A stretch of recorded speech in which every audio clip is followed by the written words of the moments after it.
Bentrovati ad una nuova puntata in compagnia del Notes di Antenna 3. Diamo uno sguardo insieme agli appuntamenti dunque dei prossimi giorni.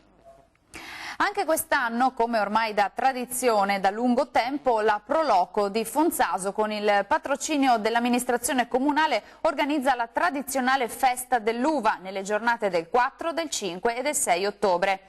I vini IGT delle montagne bellunesi saranno i protagonisti della manifestazione. In piazza la presenza di tutte le cantine con i produttori, con l'associazione Sommelier Ice di Belluno per le degustazioni. Il programma prevede inoltre un convegno e una serata dedicata alla degustazione di grappe venete.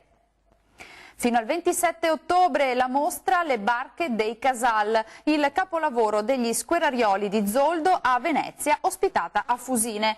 Un interessante tributo al talento della famiglia Casal, che ha saputo già dalla prima metà del 1700 attestarsi tra i più stimati e quotati costruttori di gondole negli squari veneziani. Un appassionante percorso che si apre ammirando una vera gondola e porta poi alla scoperta di 11 splendidi modelli.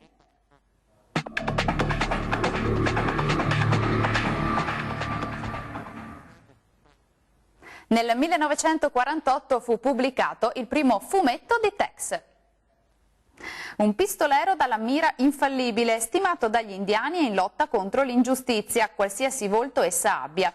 Fin dalla prima avventura, teatro delle sue imprese, furono i canyon dell'Arizona. Considerato un eroe in anticipo sui tempi, il suo volto è stato via via modellato sui grandi nomi del cinema western.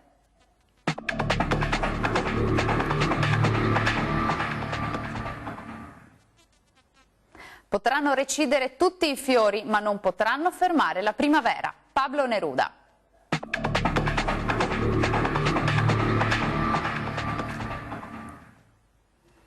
Pedavena, in provincia di Belluno, è famoso per la storica birra prodotta dall'omonimo birrificio. Il territorio, grazie alla posizione dominante ai piedi delle vette feltrine, è costellato da numerose residenze che le ricche e nobili famiglie feltrine costruirono e che furono, in particolare tra il 600 e il 700, dei centri mondani e culturali della nobiltà locale e veneta. Bene, dal Notes di Antenna 3 è tutto, arrivederci.